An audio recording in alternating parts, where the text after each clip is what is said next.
অনুপ্রবেশ নিয়ে রাজনৈতিক তরজার মাঝে এবার আপনাদের সামনে রাখবো এসআইআর আবহে মধ্যমগ্রামের ছবি। মধ্যমগ্রামে যে ছবি দেখা যাচ্ছে, ফের এলাকা খালি। কেন এ কথা বলছি? কারণ 150 ভোটার তাদের খুঁজেই পাওয়া যাচ্ছে না। মধ্যমগ্রাম বিধানসভার খিলকাপুরে 43 নম্বর বুথে উধাও হয়ে গিয়েছে 150 জন ভোটার। ভোটার তালিকায় নাম রয়েছে, অথচ তাদের চেনেনি না এলাকার লোকজন। এনুমারেশন ফর্ম দিতে গিয়েও তাদের পাওয়া যায়নি, এমনটাই দাবি করছেন স্থানীয় মানুষজন। মধ্যমগ্রাম বিধানসভার নেতাজি পল্লী এলাকা, সেখানকার 43 নম্বর বুথ, সেখানে যখন বাড়ি বাড়ি এসআইআর ফর্ম বিলি করা হচ্ছে তখন দেখা যাচ্ছে যে নেতাজি পল্লীতে এই যে সমস্ত নামের তালিকা তাদের খুঁজে পাওয়া যাচ্ছে না। এলাকার বাসিন্দাদের জিজ্ঞাসা করবো, এই যে চুমকি বই দেখেছেন? না। অনিতা চক্রবর্তী? না। দীপ দাস? না। দুলাল দাস? না, চিনি না। দিদি, আপনি এই নামগুলো চেনেন? এই যে গীতা ঢালি, কার্তিক ঢালি, কতদিন আছেন নেতাজি পল্লীতে? আমি অনেকদিন, 30-35 বছর। কল্লোল অধিকারী, আপনি সবাইকে চেনেন এলাকায়? হ্যাঁ, মোটামুটি আশেপাশে সবাই চিনি। এরা কারা তাহলে? তা তো বলতে পারবো না, চিনি না তো। হ্যাঁ? চেনা লাগছে না। আপনি তো 43 নম্বর বুথের ভোটার। হ্যাঁ। এরা তো 43 নম্বর বুথের ভোটার। নিয়মিতা দত্ত? কি করে বলবো, আমার তো চেনা লাগছে না কাউকে এখন আশেপাশে, তো সেরকম লাগছে না কাউকে। অর্থাৎ নেতাজি পল্লীতে যারা বসবাস করেন এলাকার বাসিন্দারা, তারা এই তালিকা তাদের সামনে আমরা নিয়ে গেছিলাম। তাদের বক্তব্য যে এদের কাউকেই তারা চেনেন না, এবং বাড়ি বাড়ি যখন এসআইআর ফর্ম বিলি করা হচ্ছিল তখন দেখা যাচ্ছে যে এই বুথে 600-র ওপর ভোটার রয়েছে, তার মধ্যে 150-র কাছাকাছি ভোটারকে খুঁজেই পাওয়া যাচ্ছে না। ক্যামেরায় সন্দীপ পালের সঙ্গে সমীরণ পাল, এবিপি আনন্দ, উত্তর 24 পরগনা। আচ্ছা, এই জগদীশ মন্ডল, দুলাল মন্ডল, এদেরকে চেনেন? না, আমি চিনি না। কখনো দেখেছেন? না, দেখিনি। এরা কারা? আপনাদের এখানেই তো থাকে? না, এখানে আমাদেরকে কেউ বিনয় মন্ডল, এই নামে কাউকে চিনছি। আচ্ছা, আপনাদের এখানে, আপনি তো এখানে অনেকদিন ধরে থাকেন, এই স্বপ্না মন্ডল, বিনয় মন্ডলের চেনেন? না। কোনদিন দেখেছেন? না। এদের ভোটার তালিকায় নাম রয়েছে তো? আপনি দেখেছেন কোনদিনও এই গোপেন্দু বিশ্বাস, বিকাশ মন্ডল? না, না, এদের নামও শুনিনি, দেখেও নি। এদেরকে কখনো দেখেননি? না। মধ্যমগ্রাম বিধানসভার খিলকাপুরের 34 নম্বর বুথে উধাও 150 জন ভোটার। ভোটার তালিকায় নাম রয়েছে, অথচ তাদের চেনেনি না এলাকার লোকজন। এনুমারেশন ফর্ম দিতে গিয়েও পাওয়া যায়নি বলে স্থানীয়দের অভিযোগ। অ্যাকচুয়ালি স্যার, এটা আমরা 2019 সালে, এটা যেহেতু আমাদের একটু কলোনি বেস এলাকা, এখানে 2019 সালের পরে এখানে বিজেপির খুব বাড়প্রান্ত। ওদের চক্রান্তে, বিরোধীদের চক্রান্তে আজকে আমাদের এরা ম্যাক্সিমাম আমাদের হিন্দু ভাইরা, যারা ওই, এবং শুধু হিন্দু না, নমশূদ্র মধ্যুয়া ভাইরা, আমাদের ওই বঙ্গের লোক, তাদেরকে চক্রান্ত করে তাদের নাম তোলা হয়েছে বিজেপির মাধ্যমে। বিজেপিরাই এসব নামগুলো তুলেছে এবং তাদের আত্মস্বজনের মাধ্যমে, কিন্তু আজ পর্যন্ত আমরা তাদের খুঁজে পাইনি। কতজনকে? আমরা প্রায় 150 লোককে আমরা খুঁজে পাইনি। এই এলাকাটা পুরোটাই 100-র মধ্যে 100 জনই হিন্দু থাকে।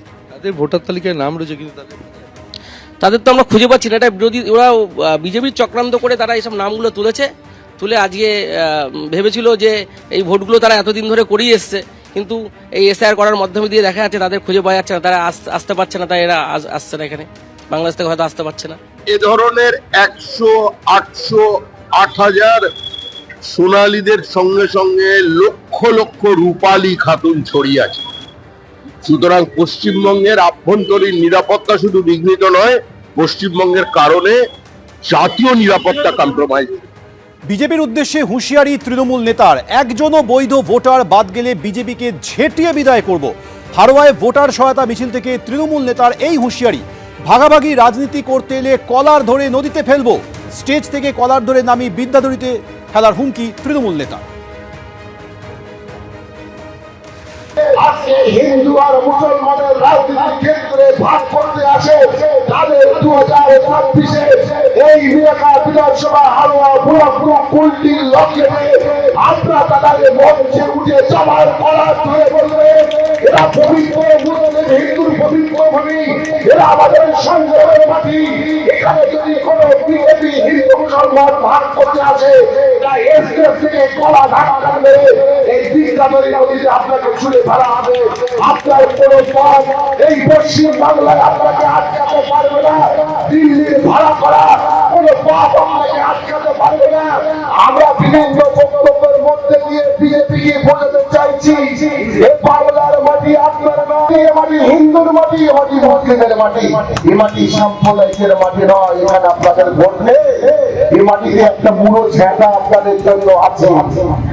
খালেক মোল্লা যখন পঞ্চায়েত সমিতির সভাপতি ছিল হারোয়ায়, তখন বিভিন্ন বাংলাদেশি রোহিঙ্গার কাছ থেকে লক্ষ লক্ষ টাকার বিনিময়ে ভোটার কার্ড, আধার কার্ড, রেশন কার্ড করে দিয়েছে এবং সেটা 10,000-এর উপরের সংখ্যা। হারোয়ার ডেমোগ্রাফি শেষ করেছে।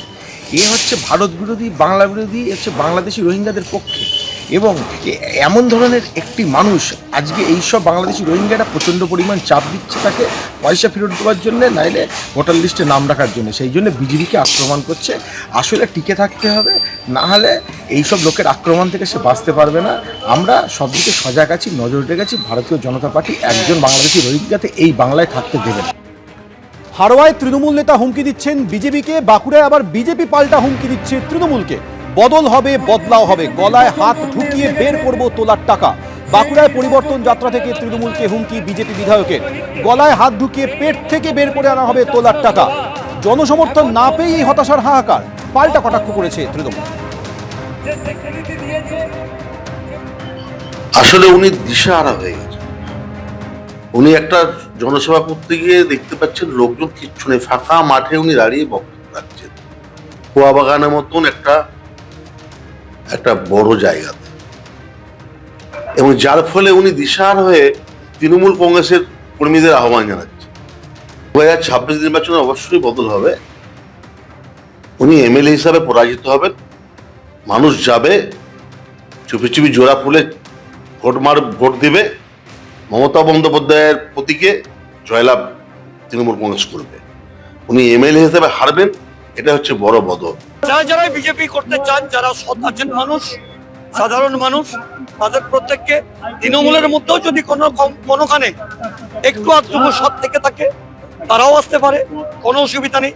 নিচু তলার কর্মী আমাদের বারবার আমাদের কর্মীদেরকে মেরে দেবে, হাজার হাজার ছেলেদেরকে জেলে ঢুকাবে, আমরা ছেড়ে দেবো?